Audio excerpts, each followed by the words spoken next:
Everyone, कैसे हैं आप सब। बहुत अच्छे से होंगे। पिछले वीडियो में जो पढ़ा था समझ में आया था। पिछले वीडियो में हम लोग क्लास 11 चैप्टर 5 की बात कर रहे थे, थर्मोडायनेमिक्स। थर्मोडायनेमिक्स क्या होता था उसके बारे में जाना था। हम लोग सिस्टम्स के बारे में भी पढ़ लिया था। वो सिस्टम नहीं जो तुम लोग सोच रहे हो। सिस्टम का मतलब यहाँ पे हम लोग जो तंत्र लेते हैं, ठीक है, जो भी हमारे पास निकाय होता है उसकी बात हो रही है। तो यहाँ पे हम लोग 3 तरह के सिस्टम पढ़े थे, एक ओपन सिस्टम, एक क्लोज सिस्टम, एक आइसोलेटेड सिस्टम। उसको हम लोग एग्जाम्पल के थ्रू भी बहुत अच्छे से समझ लिया था। डिफिनीशन लिखवाने की जरूरत तो नहीं थी ना।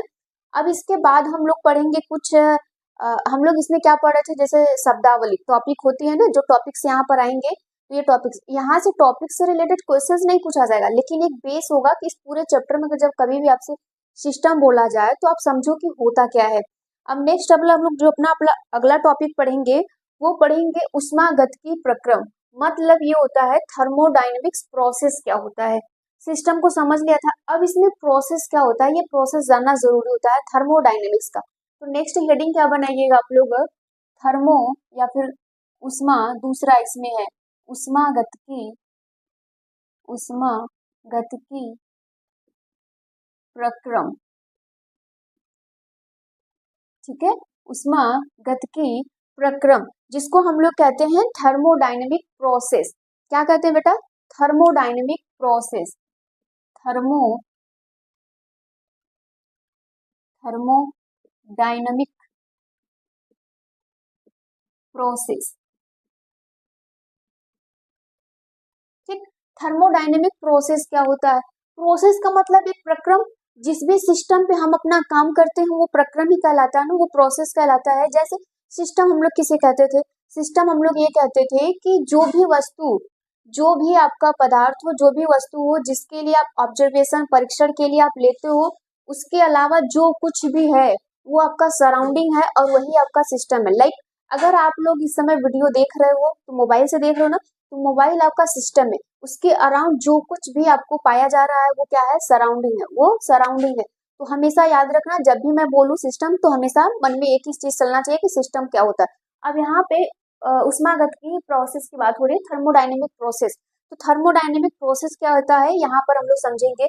इसमें हम लोग 3 तरह के प्रोसेस को पढ़ेंगे, ठीक है। इसमें हम लोग 3 प्रकार के प्रोसेस पढ़ेंगे, जैसे समतापी होता है, ठीक है, जिसको आइसोथर्मल कहते हैं। एक होता है रुद्धोष्म एडियाबैटिक, ठीक है, एडियाबैटिक प्रोसेस क्या होता है उसके बारे में पढ़ेंगे। एक होता है समदाबी, मतलब आइसोबेरिक, ठीक है, आइसोबेरिक का मतलब है जहाँ पे दाब कांस्टेंट हो। आइसोबेरिक प्रोसेस को हम लोग बारे में पढ़ेंगे। 3 हमारे पास होंगे जिनके बारे में अच्छे से हम लोग डिटेल में पढ़ेंगे। तो पहले डिफिनीशन लिखते हैं फिर उसको समझते हैं, ठीक है। चलो देखो डिफिनीशन यहाँ पे क्या है।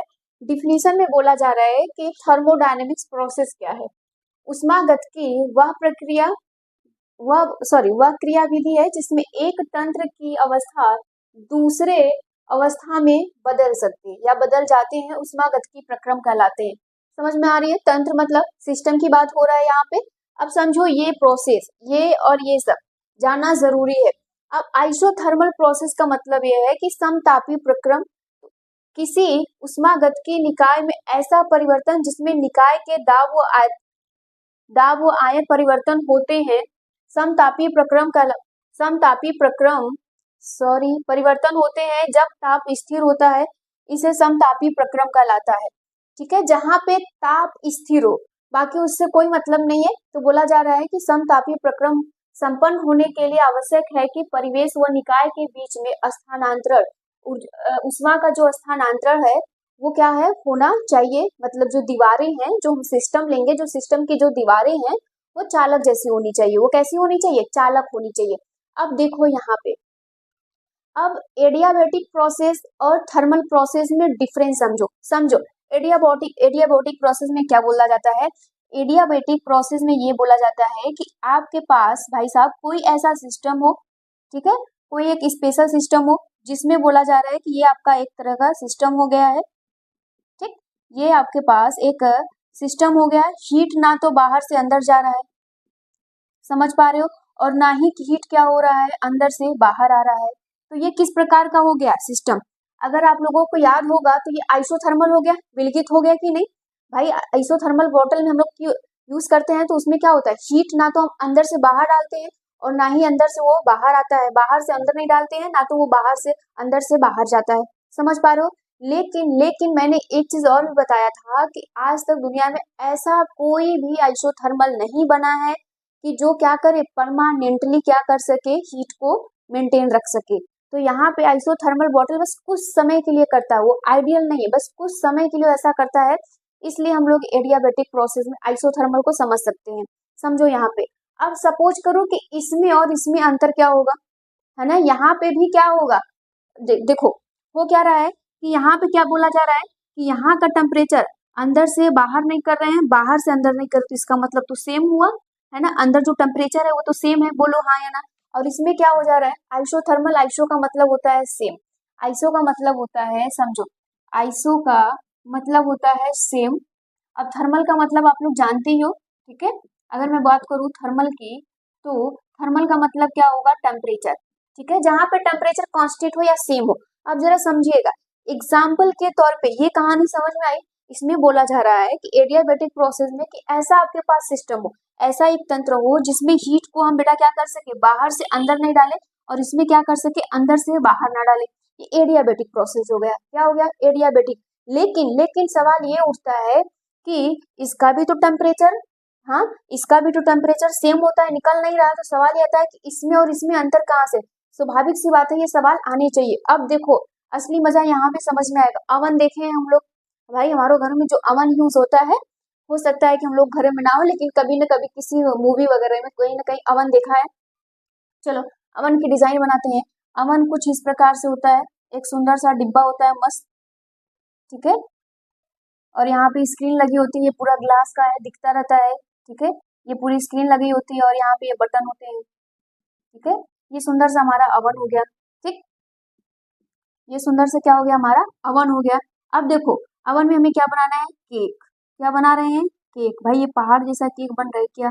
अब देखो केक बन रहा है, तो अवन में प्रोसेस करते क्या है हम लोग, अवन में समझो, अवन में जो हम लोग प्रोसेस कर रहे हैं, क्या कर रहे होते हैं, जो स्क्रीन लगा होता है वो बटन से हम लोग सेटअप करते हैं। चलो जो हमारा केक है वो 40 डिग्री सेल्सियस ताप में ही बनेगा, ठीक है बेटा। जो टेम्परेचर होगा इसका कितना होगा, फिक्स हो गया, 40 डिग्री में पक रहा है, कितने पे पक रहा है, 40 डिग्री सेल्सियस पे। कितने पे, 40 डिग्री सेल्सियस तापमान पे पक रहा है। तो हमने टेम्परेचर क्या किया भाई, फिक्स कर दिया ना। यहाँ तो टेम्परेचर क्या हो गया, फिक्स हो गया। एडियाबेटिक में ऐसा कुछ नहीं हो रहा है, एडियाबेटिक में ना तो हम लोग टेम्परेचर बाहर से दे रहे हैं, ना ही इसका निकल रहा है, ठीक है। अब समझो और अंतर कैसे समझेंगे, और बेहतर अंतर समझने के लिए समझ लीजिए, ये आपके पास एक लोहे का टुकड़ा है, क्या है, एक लोहे का टुकड़ा है। आप इस लोहे के टुकड़े को बेटा गर्म कर दो, ठीक है, इस लोहे के टुकड़े को गर्म कर दो।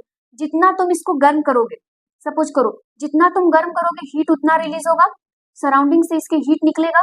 तुम बार बार इसको गर्म कर रहे हो, बार बार हीट निकल रहा है, तो हीट भी क्या हो जाएगा, कांस्टेंट हो जाएगा ना। एडियाबेटिक प्रोसेस क्या कर रहा है, एडियाबेटिक प्रोसेस आपसे अगर बोला जाता है तो एडियाबेटिक प्रोसेस, सॉरी, अगर आप आइसोथर्मल की बात करोगे तो आइसोथर्मल की बात हम लोग क्या करते हैं, बोलिए। आइसोथर्मल में बोला जाता है कि किसी ऊष्मागतिकीय निकाय में ऐसा परिवर्तन जिसमें निकाय के दाब व आयतन परिवर्तन होते हैं, ताप स्थिर रहता है, ठीक है। इसमें दाब हो गया, आयतन भी हो गया यहाँ पे, ठीक है। आयतन परिवर्तन होते हैं लेकिन ताप स्थिर रहता है, ताप इसका हमेशा स्थिर रहेगा। उसे हम लोग क्या कहते हैं, समतापीय प्रक्रम कहते हैं। क्या कहते हैं, समतापीय प्रक्रम कहा जाता है। मतलब आप बोल सकते हो the process in which temperature of the remain constant. बोला जा रहा है कि यहाँ पे टेम्परेचर क्या होता है, कांस्टेंट हो जाएगा। समझ पा रहे हो, यहाँ पे टेम्परेचर क्या हो जाएगा, कांस्टेंट हो जाएगा। इससे और इससे इन सब से फर्क जानना समझिएगा। यहाँ पे आप बोल सकते हो कि the process in which temperature of the system remain constant, क्या हो जाएगा, रिमेन कांस्टेंट रहेगा। क्लियर हो पा रहा है एडियाबेटिक प्रोसेस, और इसमें समझ पा रहे हो ना, एडियाबेटिक प्रोसेस में क्या हो रहा है कि ना तो हम हीट दे रहे हैं ना निकल रहा है, और यहाँ पे क्या कर रहे हैं, हीट दे रहे हैं और निकल रहा है, जितना दे रहे हैं उतना निकल रहा है। ये कांस्टेंट रहेगा, बना रहेगा कि नहीं, ठीक। तो इतना नोट कर लीजिए, इसके बाद हम लोग आगे की कहानी लिखेंगे। चलो नेक्स्ट टॉपिक को देखो। नेक्स्ट टॉपिक में बोला जा रहा है कि ये कौन है, एडियाबेटिक की लाइन है, ठीक है। एडियाबेटिक जो प्रोसेस लिखा था उसी के नीचे ये लाइन लिख लेना। लिखा गया है कि इस प्रक्रम के संपन्न होने के लिए निकाय पूर्णतः कुचालक पदार्थ की दीवार से बने होंगे। मतलब ये जो एडियाबेटिक का जो प्रोसेस होगा, इस पे जो भी हम लोग सिस्टम लेंगे, जो सिस्टम की दीवारें हैं वो कैसी होनी चाहिए, उनकी जो दीवारें हैं वो होनी चाहिए। चलो देखो यहाँ पे बोला जा रहा है कि जो हमारे एडियाबेटिक में जो सिस्टम होगा, जो इसकी वॉल होगी, दीवारें होगी, वो कैसा होगा, नॉन कंडक्टिंग होगा, मतलब कुचालक होगा, जो क्या करेगा, हीट हो या करंट हो वो कंडक्ट नहीं करेगा। ठीक, फिर हम लोग बात करते हैं समदाबीय आइसोबेरिक प्रोसेस। आइसो का मतलब सेम होगा, टेम्परेचर प्रेशर यहाँ पे कांस्टेंट होना चाहिए। प्रेशर कैसा होना चाहिए, कांस्टेंट होना चाहिए। तो दिया क्या गया है इसमें बोला गया है कि ऊष्मागतिकी निकाय के भौतिक प्रक्रम में ताप व आयतन परिवर्तन हो तथा दाब नियत हो। इसका टेम्परेचर बढ़ सकता है, आयतन कुछ भी हो सकता है, लेकिन इसका दाब जो है वो कांस्टेंट होना चाहिए। कैसा होना चाहिए, कांस्टेंट होना चाहिए। तो ये क्या कहलाएगा, समदाबी प्रक्रम कहलाएगा। किसी पदार्थ की अवस्था परिवर्तन के दौरान दाब नियत रहता है, जैसे पानी का जग, जैसे पानी का जग। समझो, जरा ध्यान से सुनिए ना। ध्यान से सुनने का मतलब ये है कि ये हो गया एक फेवरेट चाय बनाने वाली कतली। ठीक है, चाय बनाने वाली। सुबह हम लोगों का यही काम होता है ना, कुछ नहीं होता है तो बस यही काम होता है, चाय बनाना। ठीक है, इसमें चाय बन रहा है, अब ये पानी रख दिए, गर्म हो रहा है, गर्म हो रहा है। कैसे गर्म होगा, जब तक हम लोग बर्नर ना लगाएंगे। ठीक है, यहाँ पे एक गैस को हमने ले लिया है, यहाँ पे लगा दिया है। ठीक, ये गर्म हो रहा है, अपने हीट लगा दिया है, जीवन में इसकी आग लगा दीजिए। ठीक है, क्योंकि किसी को तो खुश हम लोग देख नहीं सकते ना, तो क्या करिए, कम से कम जीवन में आग ही लगा दीजिए। ये गर्म हो रहा है, क्या कर रहा है, ये गर्म हो रहा है। अब इस पे दबाव भी पड़ रहा होगा, बोलो प्रेशर पड़ रहा होगा कि नहीं, हाँ बिल्कुल पड़ रहा है।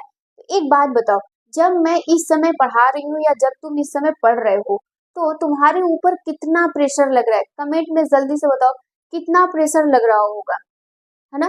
कुछ लोगों का सवाल होगा 1 किलो का लग सकता है, 2 किलो का, है ना। ऐसा कुछ नहीं है भाई, एटीएम सुने हो ना, 1 एटीएम प्रेशर कितना, 1 एटीएम। नाम सुना है वायुमंडली, वायुमंडली दाब कितना होता है, 1 एटीएम प्रेशर होता है ना। तो काम हम लोग चाहे जब भी करें, चाहे हम लोग पढ़ा रहे हो, सो रहे हो, खा पी रहे हो हम लोग, चाहे जो, तो प्रेशर कितना लगता है, 1 एटीएम का। तो ये पानी जब बन रहा है, जब ये चाय पक रहा है, तो इस पे प्रेशर कितने का लगेगा, 1 एटीएम का। बनने के पहले भी, बनने के बाद भी 1 एटीएम का प्रेशर लगेगा। तो इसका ताप कुछ भी हो सकता है बेटा, ताप बढ़ा भी सकते हो, ताप घटा भी सकते हो, आयतन कम हो सकता है, ज्यादा हो सकता है, लेकिन दाब कैसा लगेगा, 1 एटीएम। तो हमेशा याद रखिएगा कि जब हम कुछ भी कर रहे होते हैं तो वायुमंडलीय दाब हम पर कितना लगता है, 1 एटीएम प्रेशर होता है। कितना, 1 एटीएम, ये याद रखिएगा। लेकिन इसके लिए एक शर्त है कि इसमें ओपन कंटेनर होना चाहिए। कैसा होना चाहिए बेटा, ओपन कंटेनर होना चाहिए। तो इसके लिए आप लोग लिख लीजिएगा, किसी भी ओपन कंटेनर में ये काम किया जाएगा। ठीक है, मतलब खुला जो तंत्र होगा, है ना, समझ में आ रही है। तो यहाँ तक इसको नोट कर लीजिए अच्छे से। अब हम लोग नेक्स्ट आगे बढ़ेंगे। तो ये चीजें समझ में आया, देख रहे हो ना, टेम्परेचर कुछ भी हो सकता है, आयतन कुछ भी हो सकता है, लेकिन इसका टेम्परेचर, दाब क्या होना चाहिए, प्रेशर जो होना चाहिए वो कांस्टेंट होना चाहिए। यहाँ तक नोट कर लीजिए इसको।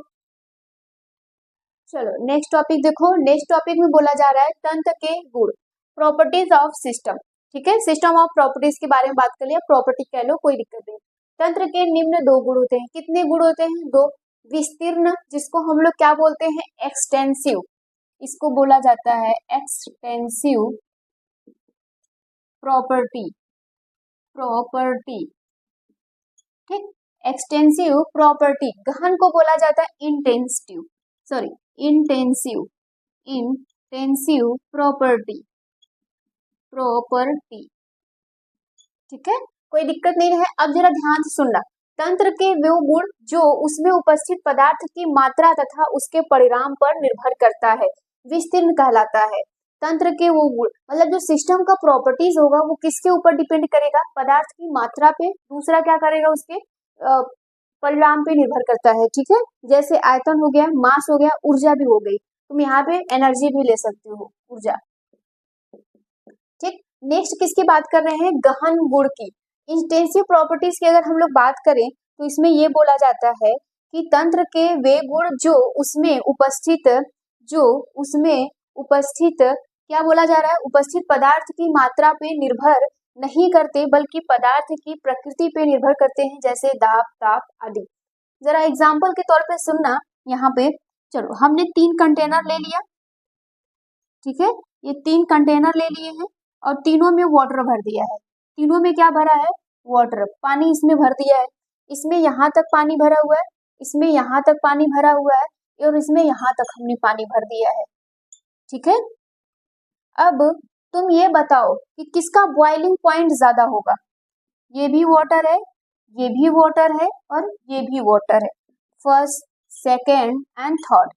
ठीक, अब बताइए किसका बॉइलिंग पॉइंट ज्यादा होगा, मतलब क्वथनांक किसका ज्यादा होगा? तो खोपड़ी में आपके सवाल तो यही उठ रहा होगा ना, क्या हो रहा होगा मन में? सवाल यही उठ रहा होगा कि ये थर्ड वाला होगा। अब बेटा थर्ड वाला कैसे होगा जरा समझा नहीं।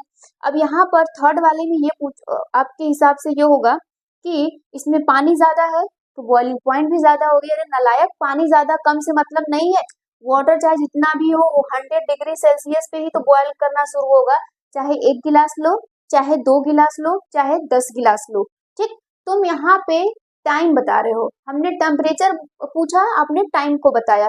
देखो अब यही चीज यहाँ पे बोला जा रहा है कि अगर ऐसी कोई भी प्रॉपर्टी मिलती है तो वो क्या कहलाती है? इंटेंसिव प्रॉपर्टी कहलाती है। क्या कहलाती है? Intensive property. इसमें बोला जा रहा है कि पदार्थ की मात्रा पे निर्भर नहीं करता। देखो मात्रा सबका डिफरेंट डिफरेंट है, लेकिन किस पे निर्भर करता है? ताप दाब पे निर्भर कर रहा है। ठीक है, इसका ताप कितना होना चाहिए और इसका दाब कितना होना चाहिए, समझ में आ रहा है?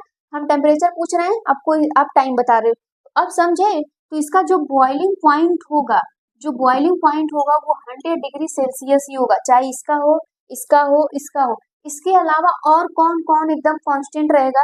अब फ्रीजिंग भी पॉइंट होगा। ठीक है, फ्रीजिंग पॉइंट यहाँ पे एफ पी ले लो, फ्रीजिंग पॉइंट। पानी तुम चाहे 10 गिलास लो, 1 गिलास लो, वो जब फ्रीज होगा, जब जमेगा तो वो 0 डिग्री सेल्सियस पे ही जमेगा। क्लियर हो पा रहा है ना? तो तुम्हारी मात्रा पे डिपेंड नहीं कर रहा है कि तुम 1 किलो ले रहे हो कि 100 किलो ले रहे हो, उससे मतलब नहीं है। ये डिपेंड किस पे कर रहा है? जैसे ये जो आपका ताप हो गया, दाब हो गया, इसके अलावा भी और किस पे डिपेंड हो सकता है? कांस्टेंट डेंसिटी भी हो सकती है, घनत्व जिसको हम लोग बोलते हैं, डेंसिटी भी सेम हो सकती है बेटा। डेंसिटी से कोई ज्यादा फर्क नहीं पड़ेगा। और अगर हम लोग बात कर ले सरफेस टेंशन, पृष्ठ तनाव, नाम सुना है? सरफेस टेंशन, सरफेस टेंशन को हम लोग कहते हैं पृष्ठ तनाव। ये सब क्या हो जाएंगे? कांस्टेंट ही रहेंगे, ये बदलेंगे नहीं। ये प्रकृति पे निर्भर करते हैं। किस पे निर्भर करते हैं?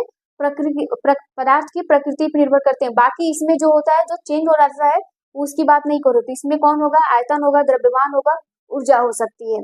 जैसे इसका अगर हम लोग बोले तो आयतन देखो कम है, द्रव्यमान बोले तो भी कम है, ऊर्जा भी इसमें कम लगेगा। समझ पा रहे हो ना? और इसमें कुछ भी ऐसा नहीं है कि पानी चाहे आप जितना लो, कम लो, ज्यादा लो, ये सब उसकी बात हो रही है। तो यहाँ तक नोट कर लीजिए, हम लोग नेक्स्ट टॉपिक को अगले पढ़ेंगे।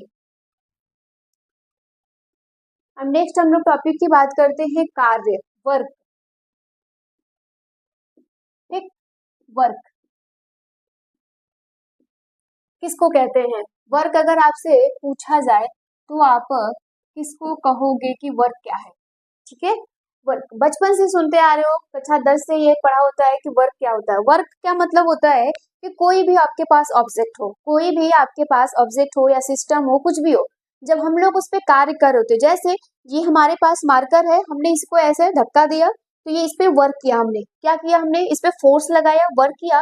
तो ये फोर्स के ही दिशा में, फोर्स के ही डायरेक्शन में क्या हो जाएगा? डिस्प्लेस हो जाए या फिर मूव कर जाए, उसी को हम लोग कहते हैं कार्य। उसी को हम लोग क्या कहते हैं? कार्य। कार्य समझ में आ गया? कार्य बोला जा रहा है कि कोई भी आपके पास ऑब्जेक्ट हो, उस पर फोर्स लगाओ और वो फोर्स की दिशा में क्या हो जाए? मूव कर जाए या डिस्प्लेस हो जाए, उसे हम लोग क्या कहते हैं? कार्य करते हैं। तो अगर मैं बात करूं यहाँ पे, ध्यान से जरा सुनिएगा, इसमें इस चीज को ध्यान से सुनिएगा, बाकी बहुत सारी चीजें हैं जो आपसे कवर की जाएंगी। अब जैसे मान लीजिए अगर मैं आपसे कहूं किया हुआ कार्य, किया हुआ कार्य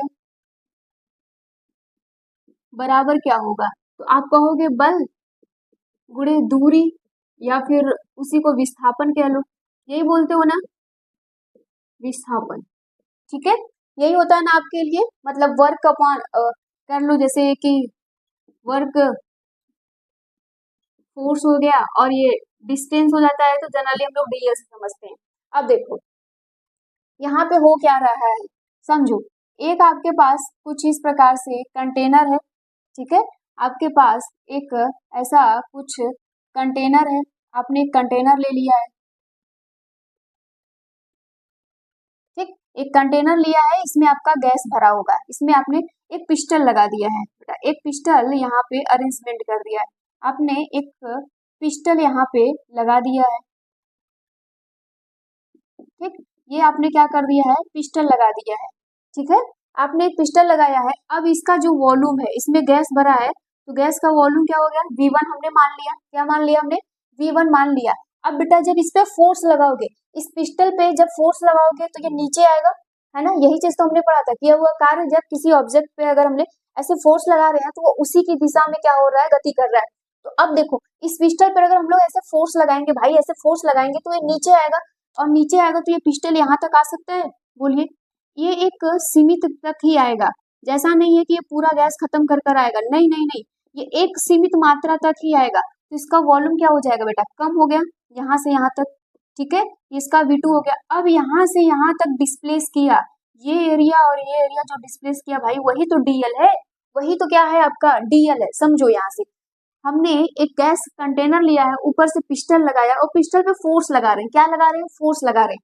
यहाँ पे क्या लगाया हमने, फोर्स लगा दिया। तो ये फोर्स, इस पिस्टल ने क्या किया बेटा, फोर्स यहाँ से नीचे आ गया। जब ये यहाँ से यहाँ तक आया होगा तो इसने क्या किया, वॉल्यूम भी कम किया। शुरू में जो वॉल्यूम था, अब में जो वॉल्यूम है वो कम हुआ ना। तो ये क्या हो गया, यहाँ पर अगर हम लोग इसकी बात करें तो यहाँ पर कुछ इस प्रकार से काम हुआ कि नहीं, बोलो। यहाँ तक तो कोई दिक्कत नहीं होगा। ठीक, ये काम किया। अब जरा ध्यान से देखना, अगर हम लोग बोले तो इस पे प्रेशर भी लगा बेटा। प्रेशर क्या होता है, क्या होता है, बल अपॉन क्या होता है, एरिया, फोर्स अपॉन एरिया होता है ना। ये आपका क्या है, प्रेशर है, प्रेशर। अब जरा ध्यान से सुनो, प्रेशर कैसा होगा, ये आपका एरिया होगा पूरा, ये भाई एरिया रहा होगा ना, ये पूरा, ये पिस्टल का एरिया है ना, ये पूरा एरिया है, तो इस पे आपका लगा होगा। तो अब हम लोग यहाँ से फोर्स को निकाल सकते हैं कि नहीं, बोलो।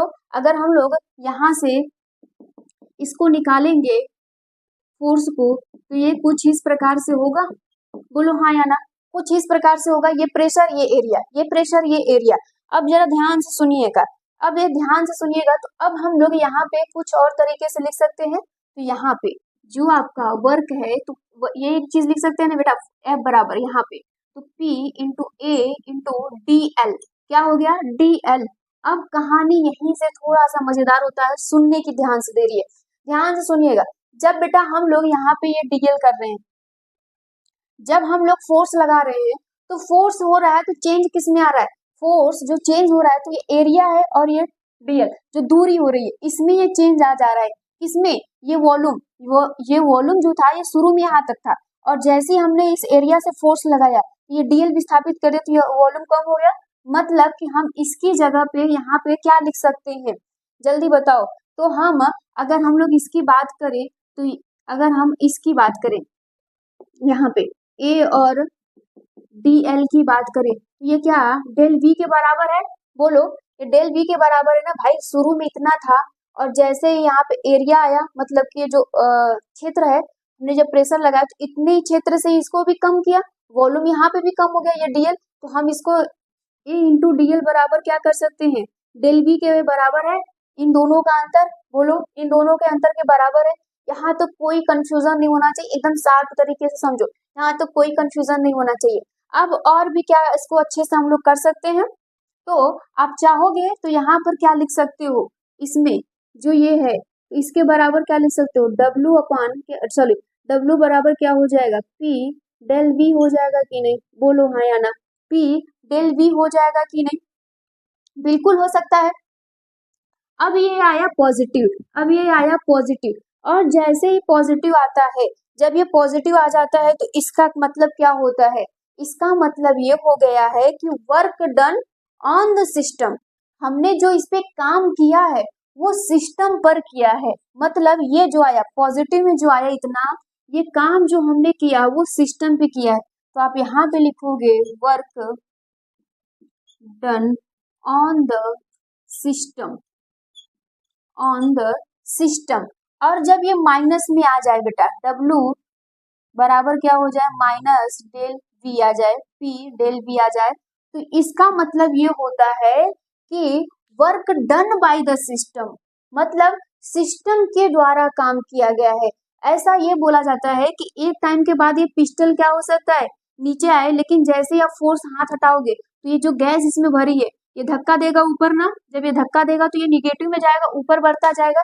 ये उसी की बात कर रहा है, इसमें सब के सब गैस भरे हुए हैं, सब क्या भरे हुए हैं, गैस भरे हैं। तो यहाँ पे आप लिखोगे work done, work done by the system, by the system मतलब तंत्र के द्वारा किया हुआ कार्य है और यहाँ पे तंत्र पर किया गया कार्य है। समझ में आ रही है इतनी बातें? अब जरा ध्यान से सुनिएगा, ठीक है। अब यहाँ से ये लाइन ध्यान से सुनिएगा। अगर हम लोग वर्क का मात्रक बोले तो किस में लेते हैं, जूल में, बोलो हाँ या ना। ये होता है ना भाई, हमारा यही है ना, तो इसको हम लोग किस में लेते हो, काम को जूल में लेते हो, ठीक है। जो हमारी कार्य होती है, जो लेता है एनर्जी, वो जूल में लेता है ना। अब यहाँ पर क्या होगा, अगर हम लोग इसका निकाले तो ये प्रेशर होगा, ठीक। प्रेशर का मात्रक क्या होता है बेटा, 1 atm, 1 atm। और V का क्या होता है, लीटर, ठीक है, क्या होता है, लीटर, L कर दे, लीटर हो जाएगा। तो ये कार्य का मात्रक एटीएम, 1 atm लीटर होगा क्या, नहीं होगा, इसमें ये लेगा ही नहीं। तब क्या आएगा, तब आएगा कि हम लोग ये जानते हैं कि ये आपको पढ़ाया गया होगा, नहीं पढ़ाया होगा तो यहाँ पे ध्यान से सुनना। 1 atm बराबर होता है 101.3 जूल होता है। क्या होता है, 101.3 जूल होता है। तो अगर आपको जो कार्य का मात्रक यहाँ पर निकालना होगा तो ये कुछ इस प्रकार से आप निकालोगे बेटा, कुछ इस प्रकार से निकालोगे।